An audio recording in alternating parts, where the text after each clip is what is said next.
கிராமங்களில் விவசாயிகள் தங்கள் விவசாய நிலங்களில் ஆடு மாடுகளை கிடை அமர்த்துதல் என்பதை காலங்காலமாக மேற்கொண்டு வருகின்றனர். அதாவது நிலத்தில் இயற்கை உரத்தை பயன்படுத்தும் வகையில் தங்களுக்கு இருக்கும் நிலத்தின் அளவிற்கேற்ப ஏராளமான மாடுகளை ஒரு இரவு முழுவதும் அடைத்து வைத்து காலையில் திறந்து விடுவர். இவ்வாறு அடைத்து வைப்பதை கிடை அமர்த்துதல் என்கின்றனர். கிடை அமர்த்தும் மாடுகள் இடும் சாணத்தை விளைநிலங்களுக்கு பயன்படுத்துகின்றனர். இந்த மாட்டுக்கடைங்கிறது ஆரம்ப காலத்துல வீட்டில இருந்தும் வெளியில இருந்தும் மாடுகள் நிறைய இருந்ததுனால சாணங்கள் நிறைய கிடைச்சது.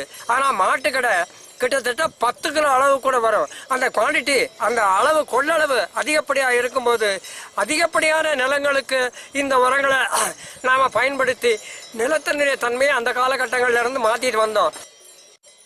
தற்போது கிடை மாடுகள் கிடைப்பது அரிதாகி போய்விட்டதாகவும் கிடை போடுவதன் மூலம் நிலத்தின் தன்மை மாறி நல்ல விளைச்சல் கிடைப்பதாகவும் கூறுகின்றனர். கிடமாட்டோட சாணம் நிலத்துக்கு நல்ல நன்மை தரும்.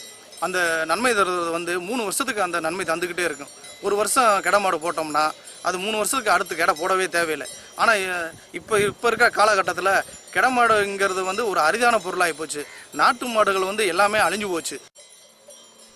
24 மணி நேரமும் வெயில், மழை, பனி போன்ற பருவ சூழலுக்கு தாக்குப்பிடித்து வெட்ட வெளியில் வளர்க்கப்படும் கிடை மாடுகளுக்கு நோய் பாதிப்பு பெரும்பாலும் வருவதில்லை. இயற்கையாக மேய்ந்து வருவதால் கிடை மாடுகளின் பால் ருசி மிக்கதாக கொழுப்பு சத்துடன் திகழும். அது பாலை கீழே பீச்சு நாங்கள் விலைக்கு விற்க மாட்டோம். அப்படியே வந்தவங்களுக்கு மோர் கொடுப்போம். பிள்ளை பாலுக்கு காசு வாங்க மாட்டேன். ரெண்டாவது அந்த கண்டு போட்டேன்னே அதான் எந்திரிச்சு சர்ச்சி மாடு மாதிரி நாங்கள் தூக்கிலாம் விட மாட்டோம். எந்திரிச்சு பாலை 1 மணி நேரத்தில் எந்திரிச்சு பாலை ஊட்டிடுறேன். அப்போ காளாங்கன்னா ஜல்லிக்கட்டுக்கா இது ரேஸ் மாட்டுக்கா அப்பயே நாங்கள் கணிச்சிடுவோம். விவசாயத்தின் ஆதாரமாக விளங்கும் பசுக்களை பேண வேண்டும் என்ற எண்ணமும் செயலும் திரும்ப வர துவங்கியுள்ளது விவசாயிகளுக்கு மகிழ்ச்சி அளிப்பதாக கூறுகின்றனர்.